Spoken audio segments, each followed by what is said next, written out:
এক চরম নাটকীয় ও বুক ধড়ফড় করা সামরিক অভিযানে কলম্বিয়ার বৃহত্তম সক্রিয় গেরিলা গোষ্ঠীর কবল থেকে মুক্ত করা হয়েছে অপহৃত ৩৯ জন সাধারণ মানুষকে। ঘুটঘুটে অন্ধকার আর চরম আতঙ্কের প্রহর গুনে চলা এই জিম্মিদের মধ্যে রয়েছে এক শিশুও। কলম্বিয়ান সেনাবাহিনীর এই অবিশ্বাস্য ও সফল উদ্ধার অভিযানের পর পুরো এলাকায় এখন থমথমে উত্তেজনা বিরাজ করছে।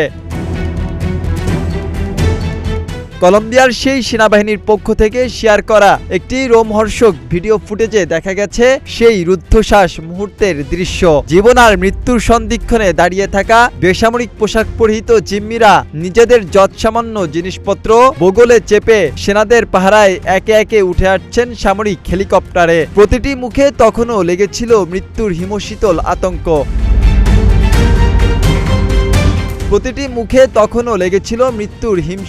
আতঙ্ক। আর একই সাথে ফিরে পাওয়ার অবিশ্বাস্য স্বস্তি। এএফপির প্রতিবেদনে বলা হয়, কলম্বিয়ার দুর্গম উপজাতি অধ্যুষিত চোকো অঞ্চলে মূলত সশস্ত্র গেরিলা গোষ্ঠীর অভয়ারণ্য বলে পরিচিত। এখানকার একটি হাইওয়ে থেকে আচমকা এই ৩৯ জনকে অস্ত্রের মুখে জিম্মি করে ন্যাশনাল লিবারেশন আর্মি। অপহরণের খবর পাওয়া মাত্রই নড়েচড়ে বসে কলম্বিয়ার এলিট কমান্ডো ফোর্স। দুর্গম পাহাড়ি জঙ্গল আর গেরিলাদের শক্তিশালী ঘাঁটির তোয়াক্কা না করে আকাশ ও স্থলপথে একযোগে সাঁড়াশি অভিযান শুরু করে সেনাবাহিনী। গেরিলাদের ভারী অস্ত্রের মুখে বুক চিতিয়ে লড়াই করে শেষ পর্যন্ত জিম্মিদের অক্ষত অবস্থায় ছিনিয়ে আনতে সক্ষম হন দেশের বীর সেনারা।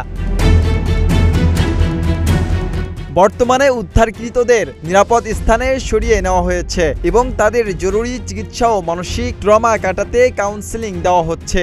এই ঘটনার পর চোকো অঞ্চলের নিয়ন্ত্রণ ও নিরাপত্তা বজায় রাখতে অতিরিক্ত সেনা মোতায়েন করা হয়েছে। যে কোনো মুহূর্তে আবারও গেরিলাদের সাথে রক্তক্ষয়ী সংঘর্ষের আশঙ্কা করা হচ্ছে।